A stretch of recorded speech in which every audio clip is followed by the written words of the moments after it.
Most people start with low doses of psilocybin mushrooms because it's safer. Not toxicologically, though, ideologically.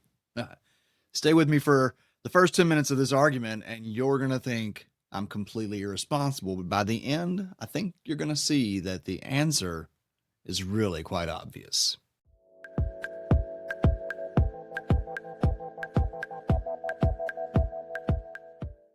All right, so before we get going, what in the world could give me the authority to speak on high-dose psilocybin mushroom experiences? Well, in the hopes that this podcast video takes off on YouTube and other platforms, those who don't know me, I've been working with psilocybin mushrooms in a high-dose group context for 13 years.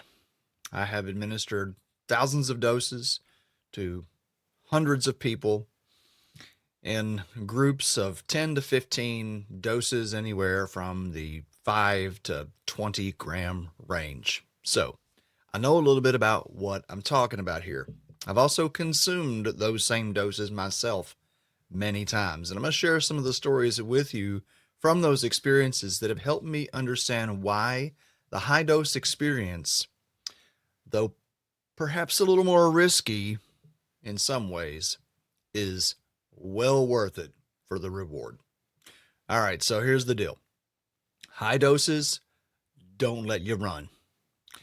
This conversation that I keep hearing on various platforms about we don't need high dose heroes, we don't need people trying to one up each other on the mushrooms. I completely agree with that. And there's something that's part of the undercurrent of that discussion that is actually quite avoidant of a deeper reality. Now, again, I've got lots of experience here, and I can tell you firsthand from my own personal experience and the thousands of journeys that I have helped to support that a low dose experience is kind of like vacationing in mushroom land. Now, it doesn't mean that you won't come back different. I just took a nice trip down to Florida. We had a couple of days in the sea, did some sightseeing, toured some historic landmarks, and it impacted me. Great benefit came out of it. But I had my kids. There's a lot of work that went on. I had to actually do some work. I was distracted. Now, it may not seem like a one-to-one comparison, but in my mind, it absolutely is. When you go on vacation and you're just kind of like, hanging out, well, sure, it'll change you. You'll be different. But let's imagine that you go cave spelunking. Let's imagine that on that vacation, I had the ability to skydive or parasail or some other adventurous activity. Odds are I'd be feeling quite a bit different. Maybe even just scuba diving, seeing the beautiful sights under the sea along a vibrant coral reef. There's some pretty strong comparisons here to be made between low dose and high dose journeys. The high dose journeys, well, there's more at risk, so there's more reward. Now, I got to be really clear here. I am not encouraging unsafe behavior. I have supported so many doses at very high ranges, and every single one of them was safe. Where there's some questionable moments, where there's some periods where I thought things were going off the rails, absolutely. And what I've come to learn through this work over the years is that this, what I call sacrament, is so safe and so trustworthy. And we know this from a pharmacological, toxicological standpoint. Psilocybin is completely non-toxic, but it will utterly disrupt your identity and your ontology. And that's a good thing. That's actually what they are built to do. Form follows function, right? It's important to have support. Now, yes, you can do this work at home. You can do it alone. I have had a great number of high dose experiences completely solo, and I spent many years building up to that. One of the things I've realized in my discussions in our sanctuary community is that people often hear myself or others who are in a similar working capacity with psilocybin and just imagine that we showed up in the 10 to 15 gram range. It took many years for me to build to the capacity where I could have those experiences, particularly solo, and trust that I would make it out the other side. And there were many times that I did not think that I would. Now, I'm not inviting you to do as I have done. There were a lot of mistakes that I had made. I did not have the opportunity to have skilled, highly experienced support like I can offer. Now, if that's something that you're interested in, well, you're welcome to check out the links to my website in the show notes. Check out our sanctuary community. It is work that I enjoy doing because I have seen it transform hundreds and hundreds of lives. Another important part of this discussion is the mushrooms themselves. Now, this is subjective. When I say high dose, what does that even mean? Most people think in terms of grams, and that is typically how we approach dried psilocybin mushrooms, and it is a relatively safe starting point. But it is incredibly important for me to communicate to you that I have personally witnessed so many experiences that were very low in actual dry gram dosage, but the power of the experience was far greater than those that I've seen at significantly higher doses, and sometimes for the same people, sometimes with the exact same mushrooms. And I also know that there is an important and meaningful conversation to be had about testing of potency.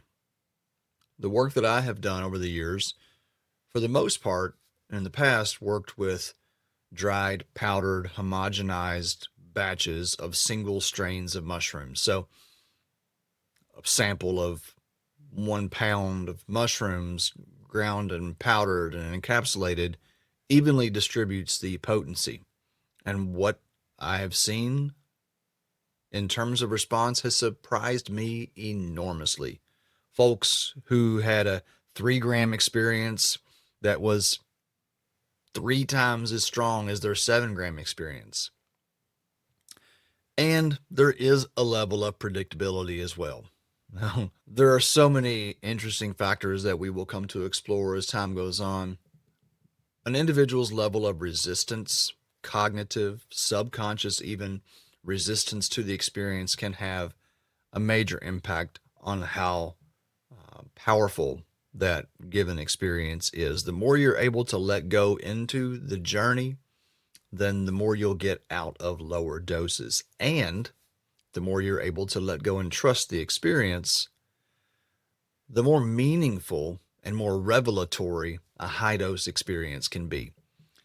And that is really what I want to get to here. Are you looking to be the same person when you come out of your psilocybin experience? If you'd like to just have a mild augmentation to your reality, well, then 2, 3, 4 grams, that can do it. But if you're like me and the people that I really enjoy working with, and you understand that your capacity is far greater than you generally give yourself credit for, if you want to be the highest, healthiest, happiest, most empowered version of yourself, well, that's the person I'm talking to right now. That's not guaranteed that when you take a high dose of psilocybin, you're going to be a better version of yourself afterwards. This is where the investment comes in, because I've done it, I've seen it. You could absolutely have a mega high dose of mushrooms and treat it like tourism, treat it like a space flight. Remember when Jeff Bezos took off into outer space? Did that change who he is? Or did he approach it like tourist? Actually, was it Jeff Bezos that went, or was it his girlfriend that went? He didn't even go, did he? Anyway, regardless, William Shatner went. I bet it changed him. But because he was prepared. This was something that he had been looking forward to. It was part of his sense of self. And so when we see astronauts, great example. I think astronauts are a wonderful comparison to a psychedelic voyager. When we see astronauts who come back from space and they're changed, that's because this is something that they have put a lot of thought into, a lot of preparation into. And it's something that is going to be integrated, meaningfully integrated into their lives for the rest of their lives. Space tourism, I bet it doesn't have nearly the effect as the first visit of someone who's been studying the outer atmosphere for the majority of their life. And so when you take a high dose of psilocybin mushrooms, it's very much the same. If this is something that you are approaching because you are courageously seeking to change your life, well, you will. Now, the preparation is only half of the puzzle. We all know that integration is a hot topic in psychedelic discourse right now, but do we really know what it means? That's a whole other video altogether. We will come back to it. But for this one, it's incredibly important to highlight that if you do not actively, courageously, equally courageous to the actual experience itself, courageously integrate this experience, that means applying the concepts. That means continuing to study the phenomena, because it is very possible when you go into a 9 to 15 gram mushroom trip that you will encounter beings, realities, perspectives that have been described in esoteric traditions for thousands of years. And your experience with them is real. But in order to really ground it in your life, that requires study. It requires ongoing investigation and exploration of those experiences. Yesterday, I'm recording this on July 31st, and on July 30th, after studying deep esoteria from the work of Rudolf Steiner, Robert Gilbert, Montauk Chia, and Jewish Kabbalah, only because I studied those four either individuals or disciplines, was I able to finally, 3 years later, come to a grounded understanding of an encounter that I had in March of 2023. It was the most profound, momentarily the most terrifying experience or encounter that I'd ever had. And it has drastically changed my life. If I would have just taken that as another exploration into the unknown, as I did many years ago, I'm here to tell you that I've learned from my mistakes. There were absolutely years where I would eat a face full of mushrooms, see where it went, and come back with just a big wow. Please don't do that. Please understand that there are deeper realities that you can experience, that have been experienced for thousands of years, that are your birthright to experience, but it is incredibly important that you continue to explore, integrate, and comprehend those realities. Psilocybin mushrooms are not a shortcut. Taking a high dose of psilocybin is not a shortcut to enlightenment. If anything, it can confuse your path to enlightenment, which is why the investment and integration with those who show their own capacity for integration. You see, yes, I did much of the work on my own, but it was through studying the teachings and explorations of others that I was able to finally consolidate my experiences and come to this current level of understanding. And that is entirely what I want for you. Not doing so is dangerous. Not doing so is destabilizing. Not doing so can leave you worse off than you were when you went in. I've seen it myself. I've experienced it myself. Now, fortunately, there does seem to be some, I want to say, protective nature to the mushrooms. I worked with a lady years ago who had a beautiful way of saying after her mushroom experience, or on the downslope of it, she said, Eric, I'm no longer under the influence of the mushroom. I no longer consider myself under the influence of the mushroom. I'm under the protection of the mushroom. And I think there is something very real there, but that requires trust and it requires reciprocity. You've got to continue doing the work and showing up. So, does this sound courageous or does it sound reckless to take 15 grams of mushrooms on a full moon and see what comes of it? Again, it all depends on how you manage it. Knowing the mushrooms that you're working with, graduating yourself up to a higher dose, having on-site support from experienced people who have been to the places that you seek to go, and meaningful preparation and integration are essential. That's what distinguishes this between recklessness and courageousness, because you are far more capable of achieving states of expanded awareness and bringing those states back into your ordinary life and becoming a different person. I want to share with you two stories here of my own. When I went the low dose route because I was afraid, and what it ultimately led to. What it allowed for, and then what it led to.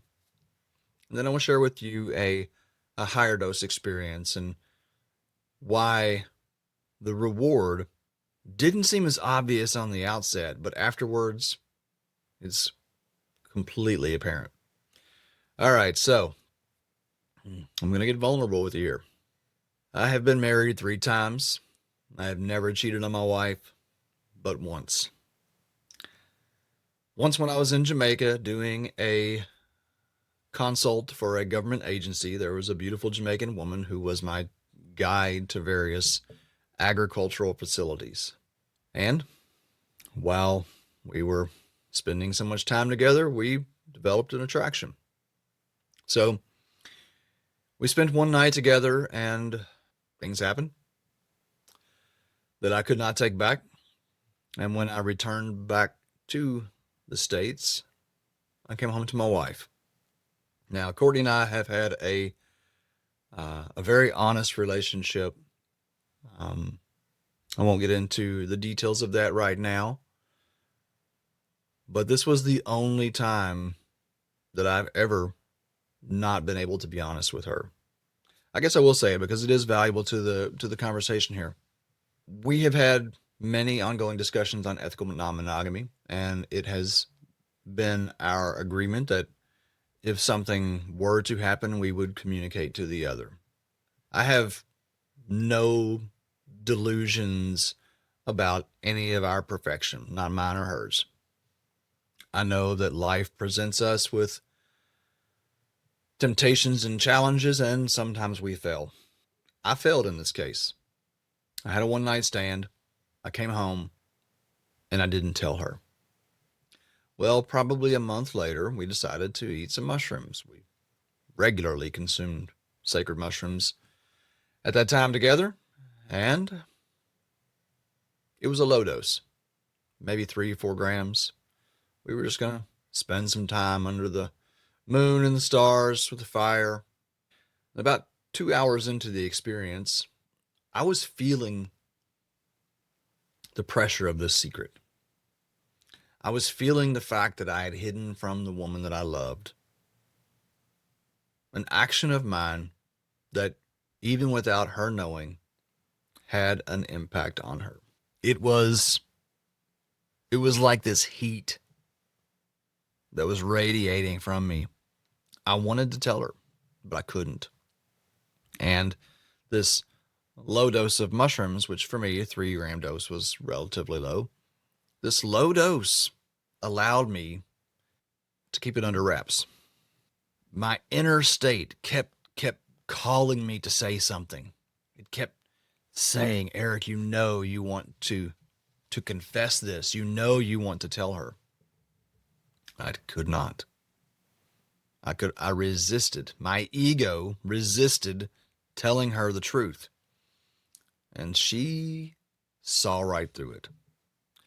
For probably 2 hours, maybe longer, she kept saying, Eric, you're hiding something from me. There is something that you're not telling me. I can feel it. I can see it all over you. I don't know what it is, but I know you're hiding. And I continued to deny. I continued to resist. No, there's nothing. I don't know what you're talking about. Nothing. And it was extremely challenging because, as the mushrooms do, they were working hard to reveal that truth. But because I still had control of my ego, I could continue to say no, even though it was just exuding from me.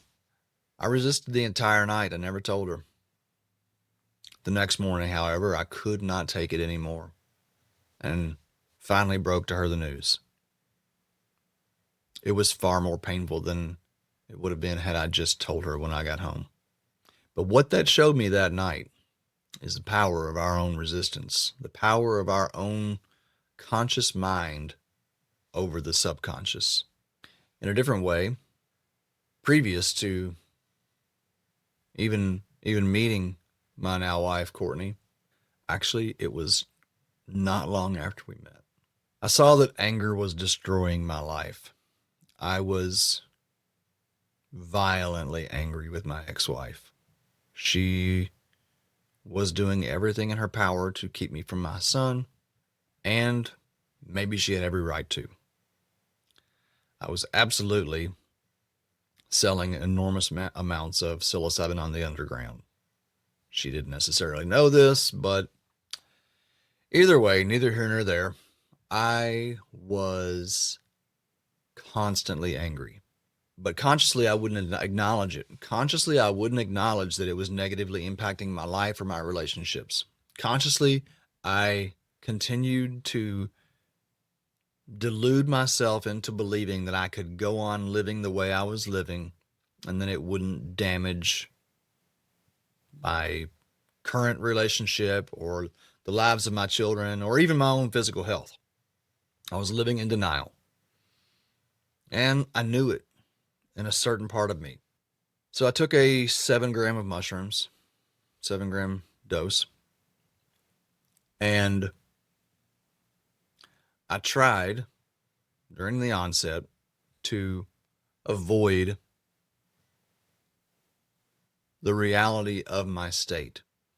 But what was revealed to me, whether perceived as metaphoric or actual, was that I was allowing a demon to walk right beside me all day, every day. I was feeding, nurturing, nourishing a demon. I saw it with my own eyes. I felt its heat. I felt its destructive nature. It was terrifying. It was shameful. As I spent hours in that state, writhing in the pain that I had caused by inviting and allowing this negativity in my life, I eventually realized the harm of my actions. Now, this was something that I did not want to face on a regular basis. And had I taken 2 or 3 grams of mushrooms, I could have avoided it. But on that 7 gram dose, there was no way. It was revealed to me. It was as if the shadow of death was constantly surrounding me. And so I made a change. It was not easy. It still, at times, wants to rear its head. That demon comes knocking. But now, because I've seen the truth of its being and the implications of living with it, I can't let it in. I can't even entertain for a moment having the demon of anger sit with me at the table. I am a changed man because of that experience. because I encountered the darkness that I was carrying. And that is really what we're afraid of when we have these tendencies to avoid a high dose experience. I'm in the process of completing a book that will be available to the public soon. There should be a link to register for an email to be notified when it is published. It will be self-published. So if you're interested in that, it's called The Psychedelic Reformation. In this book, I speak to I believe the reality that most of us are afraid of the demons that are with us every day. We like to point out others' flaws and where others maybe carry some darkness in their lives. But I want to invite you to consider, is there something you're avoiding? Is there a darkness that is a part of your life that you're avoiding? I know that there are for me. There still are. I know that there are. And I have a high dose experience planned for myself at the end of this month. The question is, who do we want to be in this life? Do we want to be the highest version of ourselves? Then it is going to require difficult work. It is going to require us facing our shadow. It is going to require us mustering up the courage to face the things that we don't want to face. And here's the thing, the cost of comfort, the cost of not facing those demons, it's far greater than the risk of diving into those waters. I mean, the sharks that we're afraid of are only our own shadows anyway. And what I've seen time and time again is that when we just give ourselves up to this experience, we allow ourselves to be devoured and rebuilt, that this is why we're here, that we are always safe in that work. Absolutely have someone with you who is experienced. They can offer insights, they can ask questions, they can be a physical support.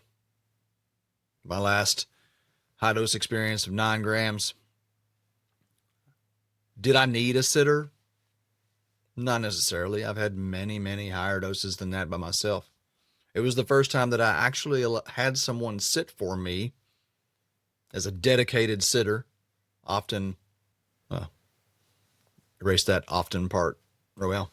But it was so valuable just to have someone there to try and help me put the pieces back together after I came out of it. And this is an experience that I will be integrating for years and years to come. In this experience, I spent more time in a place of reconstruction that I had had small glimpses into. And I think that a big part of that allowal was because I knew on some level, even though I may have not been consciously aware of what was going on outside of me, I knew that there was someone there standing guard, that I didn't have to listen for any disturbances or anyone coming into my space. The cost of comfort, that's a cost you don't want to pay. And we're also seeing this in our physical health, that comfort is a killer. I suspect that we will eventually see that many of our diseases have a subconscious psychosomatic origin, that by avoiding our shadows and avoiding the issues that we really need to face head on. And here's the thing, my friends, your ego will tell you you're facing them. Your ego will say, you're doing it. You don't need to have that experience. You don't need to dive into the depths of your psyche or into the other dimensions and see how the layers of you have been perhaps colonized or even possessed by energies that you don't desire. I see this all the time. I live it within myself. We don't want to face the darkness that is within us. Your ego will always tell you that you're doing enough. But I'm here to tell you that you can do more. I can do more. We all have a far greater capacity than we ever could realize. So, do you want to be the same person?